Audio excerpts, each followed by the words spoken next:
Assalamualaikum sahabat SD, berjumpa lagi dengan saya Harwan Iskandar di perbincangan di SD. Pada hari ini kita berada di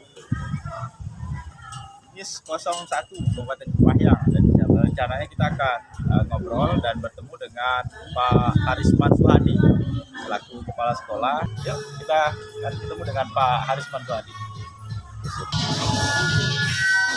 Assalamualaikum. Mano, kita pikir, dulu. Alhamdulillah toko ini udah jadi ya. Alhamdulillah. Kalau kata Profesor Quraisy Shihab, sepeda itu ketika dia berbelok-belok itu bukan tidak konsisten, tapi justru dengan berbelok-belok itulah dia sedang mempertahankan konsistensinya. Iya. Karena kalau kita melihat ada sepeda yang selalu begitu lurus terus berjalan, maka itu tidak akan sampai 3 meter, itu jatuh. Ya. Tapi ketika dia berbelok-belok, maka belok-belokan itulah sedang mempertahankan konsistensinya. Ya. Sahabat-sahabat SD semuanya, alhamdulillah kita sudah ketemu dengan Pak Harisman Suhadi selaku kepala sekolah MIS 01 Kabupaten Kepahyang, dan dia juga merupakan ketua PGRI kalau tidak salah. Assalamualaikum nih Pak Haris. Waalaikumsalam warahmatullahi wabarakatuh. Apa kabarnya? Alhamdulillah sehat ya gitu. Nah, aktivitas di MIS 01 ini sejak tahun berapa nih? Saya mutasi ke MIS 01 ini sejak April 2017. Sejak April 2017 ini sudah masuk tahun kelima. Tahun kelima, alhamdulillah. Dan sepengetahuan kami, beliau ini adalah salah satu orang yang memiliki semangat lebih. Nah, ini semangat lebih ketika melakukan sebuah pekerjaan, terutama ini terkait dengan sekolah. Yang saya ingat di Desa Batu Ampar dulu ada beberapa prestasi, saya pikir kan, yang sebenarnya di luar kurikulum, di luar kurikulum sekolah, tetapi justru itu yang akhirnya membawa sekolah itu menjadi muncul ke permukaan dan memiliki nilai tambah bagi publik, kira-kira begitu, dan bagi masyarakat. Nah, ini mungkin bisa diceritakan sedikit nih Pak Harisman Suhadi. Ini kira-kira apa sih sebenarnya yang memotivasi nih? Nah, yang memotivasi untuk melakukan sesuatu yang lebih, kira-kira begitu nih. Rasulullah menjelaskan tentang siapa sih orang yang terbaik. Nah, iya. Kata Rasulullah, khairukum man ta'allamal Qur'ana wa 'allama. Sebaik-baik kamu adalah orang yang belajar Al-Quran dan mengajarkan. Maka semangat itulah sesungguhnya yang saya coba untuk saya terapkan. Karena ketika Rasulullah sedang mengatakan bahwa kamu adalah yang sebaik-baik manusia, maka hal jazaul ihsani ilal ihsan, kata Allah. Tidak akan ada kebaikan itu yang dilakukan oleh seseorang kecuali dia akan mendapatkan kebaikan. Bahkan balasan itu akan lebih baik dari apa yang kita lakukan. Maka karena itu saya berpikir ketika kita mungkin mengelola madrasah misalnya seperti ini, dalam pengelolaan yang standar dalam posisi kurikulumnya yang diterapkan oleh pemerintah, tidak ada nilai tambah dari kita, itu sebenarnya sudah sedemikian lah harusnya. Karena di sekolah-sekolah lain juga demikian. Tapi apakah itu akan mendapat tantangan bagi kita? Saya kira tidak. Karena semua kita menghadapi hal yang demikian. Nah, maka harus kita kalau di Batu Ampar dulu misalkan, ketika anak-anaknya tidak terlalu banyak, nah itu saya bukan melihat sebuah tantangan, tapi ini peluang. Jika saya bisa untuk merubah orang-orang yang sedikit ini menjadi lebih baik, kenapa saya abaikan waktu itu? Nah, peluang ini harus saya tangkap. Dan alhamdulillah ketika saya di Madrasah Batu Ampar, pencapaian tertinggi anak-anak di Madrasah Batu Ampar itu pernah juara 3 MTQ tingkat provinsi Bengkulu. Provinsi itu luar biasa itu. Itu luar biasa. Luar biasa benar. Anak-anak yang katakanlah dari dalam tanda petik kaum termarginal kan. Iya, begitu. Nah. Karena berada di pelosok desa yang katakanlah bahkan termasuk wilayah tertinggal. Ya, tertinggal. Karena akses kan susah kan. Iya, akses luar biasa. Listrik tidak ada. Jalan mobil susah luar biasa. Iya. Ya. Air, fasilitas air juga tidak ada. Benar. Ya. Jadi semua katakanlah begitu juga dengan kehidupan penduduknya yang memang dari sisi ekonomi cukup memprihatinkan. Tetapi salah satu katakanlah yang membuat saya semakin bergairah gitu kan dari dahulu, Batu Ampar sekarang sudah tidak tertinggal lagi. Iya. Setiap pagi anak-anak berdoa sholat duha. Iya, sholat duha. Haji. Apa doanya? Doa sholat duha itu agar jika ada rezeki di langit turunkan, jika ada di bumi naikkan, yang jauh dekatkan gitu kan, yang kotor dibersihkan. Nah, tidak ada desa yang sampai 60 rumah kena bedah rumah. Nah, kemudian yang bahkan sumber air bersih di kabupaten pun ada di Batu Ampar. Ya. Jalan yang dulu tidak bisa dilewati oleh mobil, sekarang jalannya sudah hot mix. Dan itu saya meyakini bahwa kata Allah, walau anna ahlul qura amanu wattaqau lafatahna alaihim barakatin minas sama'i wal ardh walakin kazzabu fa akhaznahum bima kanu yakzibun.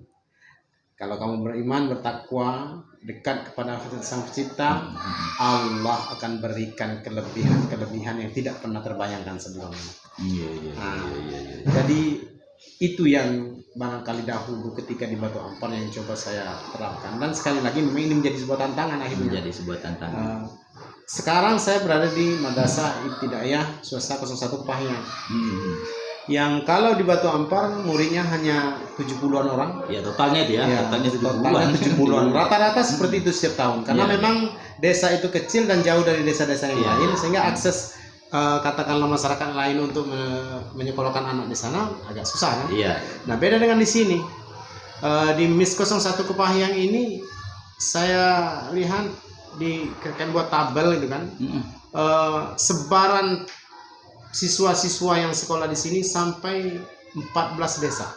Sampai 14 desa. Di MIS 01. Ya, di MIS 01 Kepahyang. Artinya sudah hampir 80% dari Kecamatan Ujan Mas ada yang sekolah di sini. Ya, cuman ada yang misal di Ujan Mas ada 1 orang, kemudian di Suro ada 2 orang atau 3 orang seperti itu kan. Termasuk di Durian Depon. Di Durian Depon kalau salah mungkin ada 6-7 orang yang sekolah ke sini. Padahal mereka melewati madrasah yang negeri juga, besar, SD banyak gitu kan yang dilewati.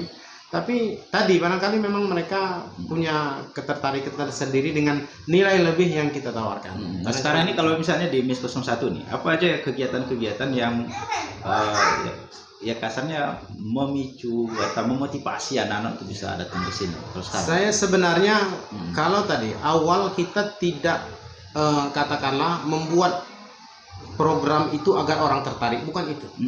Ya. Tetapi intansurullah yansurukum wa yutsabbit aqdamakum. Kalau kamu menolong agama Allah, Allah akan tolong. Nah, berangkat dari semangat itu, saya coba anak-anak pertama saya lakukan pendidikan dengan melalui pendekatan kebudayaan. Ada yang namanya marhaban, dan dari dulu kita lakukan dari Batu Ampar, bahkan anak-anak kelas 6 yang tamat kelas 6 di sini itu sudah saya jamin bisa marhaban, bisa baca bahasa berjanji tanpa melihat teks. Minimal itu di pasal 1-nya. Pasal 1. Kemudian mereka benar-benar tuntas baca Al-Quran. Ya.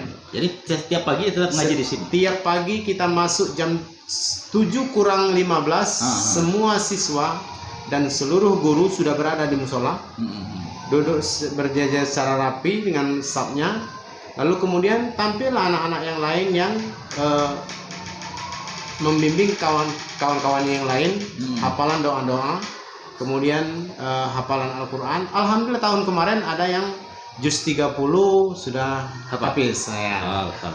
Ada beberapa orang yang hafiz juz 30 dan beberapa orang lagi mungkin 3 atau 4 surat yang belum hafal. Itu yang tamatan tahun kemarin. Yang perpisahan yang kemarin yang yang perpisahan yang kemarin 2021 ya. Iya, 2021 kemarin. Jadi ya tentu masyarakat kan melihat bahwa itu nilai positif. Nah, nilai positif itu itulah tadi yang saya sampaikan, hal jazaul ihsan ilal ihsan. Balasan kebaikan adalah kebaikan. Jadi orientasi kita bukan bagaimana madrasah ini banyak muridnya, bukan. Tapi bagaimana madrasah ini bisa berkualitas. Ya, karena sesungguhnya kalau hanya ingin banyak, laron banyak. Iya. Kan? Tapi apakah ada yang menakuti laron? Tidak ada. Ya, tapi ketika kita melihat seekor harimau, walaupun dia berjalan sendirian, tapi mereka punya izzah, punya harga diri, dan yang banyak pun bisa takut. Jadi saya pikir kita berorientasi pada kualitas, bukan pada jumlah. Tapi ada persoalan, ada tantangannya nggak nih misalnya? Kan bukan serta-merta ini bisa jadi kan begitu. Misalnya kan kalau hari ini masyarakat melihat bahwa MIS 01 lah misalnya, sehingga dia memiliki semangat, motivasi, ketertarikan untuk datang dan menyekolahkan anaknya di MIS 01. Tetapi kan bukan serta-merta nih ketika tiba-tiba Pak Aris datang misalnya, ini kan langsung jadi begitu. Nah, seperti apa nih? Ada nggak tantangannya? Saya melihat jadi pemimpin itu sesungguhnya adalah seni memanusiakan manusia. Seni memanusiakan manusia. Nah, Pak Kades kan, Anda kan Pak Kades. Jadi dia juga pemimpin gitu kan. Bagaimana katakanlah konsep-konsep yang ada pada kita itu menjadi konsep mereka. Dan itu memang tidak mudah, karena itu pendekatannya adalah pendekatan yang manusiawi. Maka kita ajak diskusi, kita ajak bersama-sama untuk saling tukar pikiran, yang pada akhirnya mereka yang memiliki semangat untuk itu. Jadi bukan ketika misal saya buat standar operasional prosedural, SOP madrasah. SOP itu tidak kita yang menentukan, tetapi kita cari bagaimana jalan yang terbaik. Disepakati. Iya, karena begini, saya setiap berulang-ulang saya sampaikan dengan kawan-kawan bahwa organisasi itu tidak akan ada jika tidak ada pemimpin. Nah itu, maka pemimpin penting. Pemimpin itu tidak akan ada kalau tidak ada yang dipimpin. Ketiadaan yang dipimpin itu akan menjadi yang semakin hambar ketika dia taat. Misal yang dipimpin tadi taat kepada pemimpin, jika tidak ada keikhlasan, maka kunci dari langkah ini untuk diridhoi Allah sungguhnya adalah bagaimana kita ikhlas. Kalau guru-guru yang honorer, misal berapa lah gaji mereka itu kan, namanya juga honor. Ya, untuk beli bedak saja mereka mungkin nggak cukup gitu kan. Tapi kok mereka bisa datang sepagi mungkin. 6.30 sudah ada di sekolah. Kemudian sebelum Covid kemarin kita jam 3 baru pulang, gitu kan? Kenapa mereka bisa semangat seperti itu? Karena sekali lagi nilai-nilai keikhlasan insya Allah sudah mereka rasakan. Sudah terbangun. Ya, dan sekali lagi mereka juga merasakan ketika kita ikhlas, kita tolong agama Allah, maka Allah akan menolong kita. Jadi ketika kita datang cepat, bukan karena kepala sekolah, bukan karena untuk dilihat orang lain, tapi karena memang bagian dari ketaatan kita kepada Allah, gitu kan? Poinnya ikhlas. Nah, ikhlas itu. Poinnya ikhlas. Saya pikir begitu. Kalau misalnya dia melakukan aktivitas yang luar biasa menurut saya, kemudian tidak dilakukan dengan ikhlas juga akan menjadi persoalan juga kan begitu. Pasti akan setengah hati ya gitu. Nah, terus begini nih, kalau misalnya hari ini dengan MIS 01, kan Pak Harisman Suhadi ini kan juga merupakan tokoh publik hari ini misalnya dengan menjabat sebagai ketua PGRI Kabupaten Kepahyang ini. Nah, ini kira-kiranya seperti apa nih? Misalnya kan menerapkan prinsip-prinsip yang selama ini dibangun, nah kira-kira begitu di di MIS 01 ataupun MIS 02 kepada di Batu Ampar misalnya kan begitu. Untuk bagaimana membangun PGRI ini menjadi memiliki nilai lebih juga lah kira-kira begitu. Saya kebetulan yang jadi ketua PGRI cabang khusus Kemenang. Cabang khusus Kemenang ya. Membawahi 460 lebih guru ya. Di bawah PGRI cabang khusus Kemenang. Memang 2021 ini awal kemarin katakanlah ditunjuk dalam rapat seluruh anggota PGRI gitu kan. Memang saya melihat bahwa PGRI cabang khusus Kemenang selama ini boleh kita katakan layamu tuh walayahya. Iya. Mati tidak, hidup pun tidak. Itu kan. Nah, ya harapannya dengan Pak Haris ini kan bisa muncul nih kan. Gitu. Makanya kemarin kita coba, pertama kita sudah bersilaturahim dengan Kapolres Kepahyang untuk tadi, karena memang guru-guru itu mereka pasti berhadapan dengan makhluk hidup masyarakat. Iya.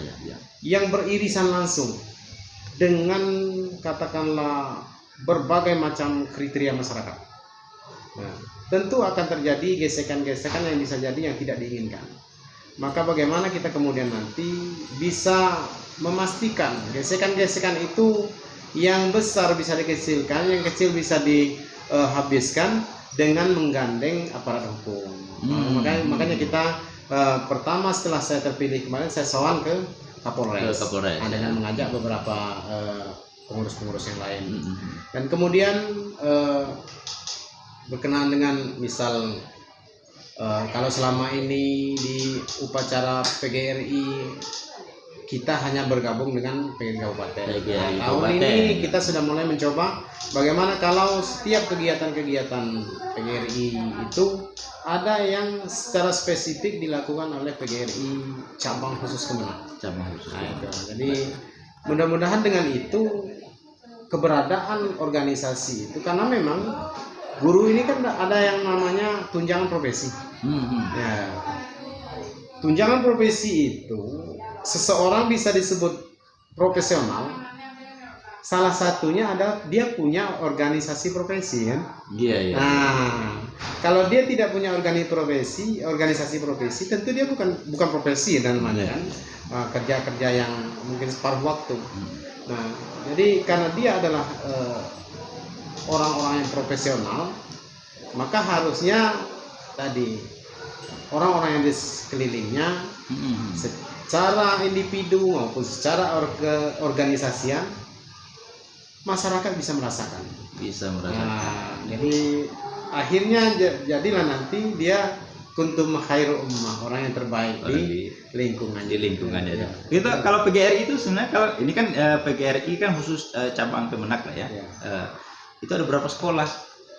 Ini kalau yang di Kabupaten Kepahyang itu kan ada MIS, mungkin ada apa lagi? MIS ada 9, itu kan MIS itu kan ada 9. MTS, kemudian MTS ada 5, kemudian MAN dan MAS itu ada 3, itu kan. Itu yang katakan di bawah kita langsung yang ada di Kabupaten Kepahyang. Kan menjadi menarik itu misalnya ketika Pak Harisman apa yang dilakukan misalnya di MIS 01 Kabupaten Kepahyang dengan semangat yang ini kan bisa dilakukan transformasi misalnya kan, ditransformasi kepada sekolah-sekolah lain. Jadi itu akan menjadi menarik. Dan dengan posisi sebagai ketua PGRI saya pikir itu memiliki ruang kan gitu.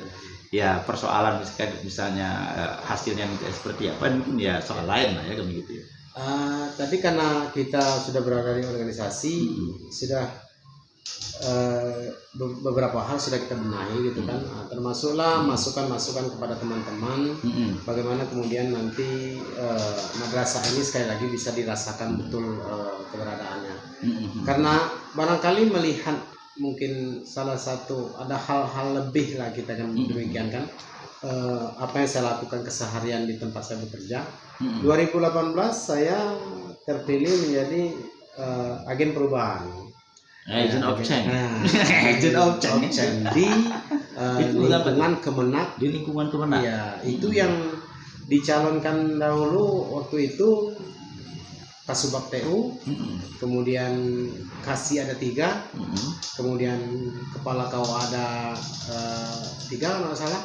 Satu-satunya yang terjaring mewakili madrasah Pak saya gitu. Ya, sebagai utusan. Ya, dipilih melalui ada aplikasi tersendiri gitu kemarin kan, lewat katakanlah jaringan internet gitu kan. Alhamdulillah saya boleh katakan terpilih suara terbanyak gitu. Jadi saya tidak melihat tentang katakanlah apakah saya terbaik atau bukan terbaik, karena sesungguhnya yang menilai itu kita terbaik atau tidak terbaik itu Allah Subhanahu wa Ta'ala. Tetapi setidaknya itu merupakan katakanlah sebuah katakanlah credit point tersendiri bagi saya gitu. Mudah-mudahan itu adalah bagian dari buah kebaikan-kebaikan yang dan keikhlasan yang tadi kita sampaikan. Iya. Nih kalau soal dukungan, dukungan. Karena kan untuk melakukan sesuatu yang lebih ini kan bukanlah sesuatu yang mudah. Ya, artinya kan persoalan yang berat. Nah, ini dukungan lah. Dukungan kira-kira dari keluarga seperti apa? Ini seperti apa nih sebenarnya? Sehingga kita juga memiliki sebuah kekuatan kan gitu. Kalau keluarga, karena itu kita kan kullukum ra'in kan. Iya. Nah, kita akan sukses menjadi pemimpin di lembaga yang kita pimpin, akan sukses menjadi pemimpin di desa barangkali yang kita pimpin, ketika kita sukses memimpin keluarga. Nah, makanya kepemimpinan keluarga itu yang utama. Ketika kita sudah merasa tidak ada tantangan di keluarga, nah maka kita baru bisa untuk leluasa untuk memimpin orang lain. Tapi ketika hampir setiap saat kita mendapatkan tantangan dari keluarga, maka pertanyaannya, mampukah Anda untuk memimpin orang lain? Sedang di keluarga saja Anda demikian, kan demikian. Maka bukan berarti di dalam keluarga tidak ada persoalan. Persoalan pasti. Organisasi, keluarga organisasi. Kemudian sekolah organisasi, desa organisasi. Yang namanya organisasi itu kan seperti perjalanan sebuah mesin. Mesin itu memang demikian adanya, dia akan bergesekan. Nah, lalu kemudian kenapa butuh oli? Karena untuk mengantisipasi gesekan yang terlalu kasar. Nah, oli itulah yang dimaksud dengan mendinamisasikan masalahnya. Masalah pasti ada. Ya, tidak akan mungkin tidak ada. Setiap hidup pasti punya masalah. Tetapi bagaimana kita bisa memanajemen? Karena itu pemimpin itu manajerial. Ya, ketika dia bisa memanajemen dari hal-hal kecil yang ada di keluarga, maka saya melihat bahwa untuk di keluarga saya merasa tidak punya tantangan sesungguhnya. Dalam hal melakukan yang inti tadi, apa yang kita lakukan ikhlas, termasuk dengan mengkomunikasikan dengan istri gitu kan, dengan keluarga. Misal orang lain masih santai-santai di jam 6, saya jam 6 sudah pakai pakaian yang pakai dinas itu kan. Dan saya mandi subuhnya dari beberapa tahun yang lalu itu sebelum subuh. Jadi sebelum subuh sudah mandi. Jadi ke masjid itu kita sudah bersih, sudah rapi, dan kemudian tidak ada katakanlah tadi yang bisa merepotkan kita untuk kemudian kita bisa lebih cepat datang. Karena kan luar biasa sibuknya juga nih Pak Arisman ya. Ya, di samping memang harus ke sekolah setiap hari, kemudian dengan ditambah oleh aktivitas-aktivitas lain, misalnya tadi di PGRI, kemudian di MUI juga aktif. Nah, di sisi lain, ya tuntutan masyarakat dengan kapasitas Pak Aris untuk mengisi dakwah ceramah nih, misalnya ada tempat acara orang meninggal, kemudian juga ada kegiatan misalnya hajatan pernikahan. Nah, itu luar biasa. Saya pikir kan. Nah, kalau membagi waktunya seperti apa nih, Pak? Nah, saya luar biasa repot ya, sibuk gitu kan. Saya sampaikan dengan kalau urusan katakanlah dakwah berkenaan dengan karena waktu gitu kan. Biasanya yang waktu siang-siang hari seperti itu, misalnya Isra Mi'raj di beberapa tempat itu, misalnya tahu PHBI lah gitu. Saya kalau itu jam sekolah, saya mohon maaf sebenarnya, saya nggak bisa itu kan, karena memang ini bagian tanggung jawab saya. Tapi di luar jam sekolah, sepanjang itu memang bisa saya lakukan, akan saya lakukan, dan alhamdulillah memang itu bisa jalan. Saya mulai mungkin 15 tahun yang lalu sejak ada program Dai Bina Desa yang dulu Bupati yang ini ya Pak Bando, saya sudah masuk di yang di SK-kan di Dai Bina Desa. Waktu itu ada 40-an orang. Sekarang ada kalau nggak salah 31 orang Dai Bina Desa. Sampai hari ini saya tetap setiap tahun masuk dalam katakanlah di SK-kan oleh Bupati menjadi Dai Bina Desa. Dai Bina Desa ya. Itu ya. Jadi sebenarnya berkenaan dengan tugas kedaian kita itu, saya punya prinsip, punya moto, nahnu du'a qabla syai' gitu kan. Kita adalah dai sebelum menjadi segala sesuatu. Artinya bahwa apapun profesi kita, maka sebenarnya profesi dai itu adalah profesi utama. Dai dalam artian mengajar.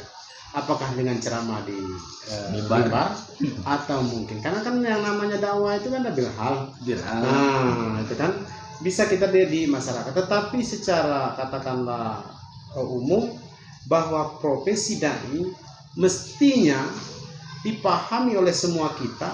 Nahnu du'a, kita adalah dai. Tanggung jawab setiap orang muslim. Iya, tanggung jawab setiap kita. Cuman memang ada yang punya kemampuan untuk menyampaikan katakanlah lisan, acara lisan di mimbar-mimbar atau di acara-acara seperti itu kan. Ada yang mungkin kemampuan tidak demikian, tetapi dari sisi keilmuan kemudian amalan-amalan mereka lebih baik dan itu juga dakwah. Iya. Nah, terus gini nih, mungkin harapan lah ke depan. Ini seperti apa nih Pak Haris nih? Ya, harapan terhadap ya masyarakat, terhadap pemerintah ataupun ke lembaga-lembaga sekolah yang lain untuk bisa ke depan itu bisa menjadi lebih baik. Saya berharap pertama memang siapapun kita, apalagi kalau kita sudah diberikan amanah untuk menjadi leaders dalam ruang baik, seruang yang begitu kecil atau ruang yang besar ya. Maka manfaatkanlah kesempatan itu. Ya, karena semakin kita diberi keleluasaan untuk melakukan perubahan, di mana kita bisa melakukan perubahan itu, maka itu akan ditanya nanti. Ya, apakah kita sudah melakukan atau tidak. Nah, jadi harapan saya tadi tingkatkan katakanlah niat baik kita untuk melakukan kebaikan, komitmen memperbaharui komitmen itu kan. Karena sungguhnya apapun yang kita lakukan tentu akan berkaitan sekali dengan niat awal. Iya. Inama semakin baik niat kita. Tapi terkadang tadi ketika berjalan di tengah jalan kita lupa dengan niat awal. Nah, ketika lupa, maka ketika itulah kita harus kembali dengan konsistensi itu kan. Kalau kata Profesor Quraisy Shihab, sepeda itu ketika dia berbelok-belok itu bukan tidak konsisten, tapi justru dengan berbelok-belok itulah dia sedang mempertahankan konsistensinya. Iya. Karena kalau kita melihat ada sepeda yang selalu begitu lurus terus berjalan, maka itu tidak akan sampai 3 meter, itu jatuh. Ya. Tapi ketika dia berbelok-belok, maka belok-belokan itulah sedang mempertahankan konsistensinya. Oke, Pak Haris Manswari, terima kasih banyak atas keluangan waktu. Beliau ini sangat sibuk dengan berbagai macam aktivitasnya ya di sekolah, kemudian juga sebagai ketua PGRI khusus cabang Kemenak, kemudian juga merupakan di MUI kalau di MUI tadi sebagai di komisi fatwa dan juga sebagai Dai Bina Desa. Dan alhamdulillah sebuah kehormatan saya pikir sahabat-sahabat HISDE semua hari ini kita bisa berkunjung ke beliau di kantornya ini, mengganggu aktivitas beliau di sekolah. Ini mohon maaf nih Pak Haris. Sekali lagi kami mengucapkan terima kasih nih dan mohon maaf kalau misalnya ada hal-hal yang kurang berkenan dari kami dari HISDE.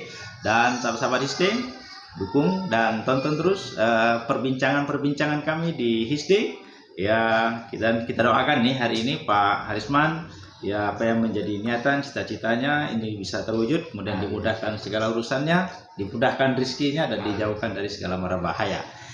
Oke sahabat HISDE, lebih kurang mohon maaf. Assalamualaikum warahmatullahi wabarakatuh.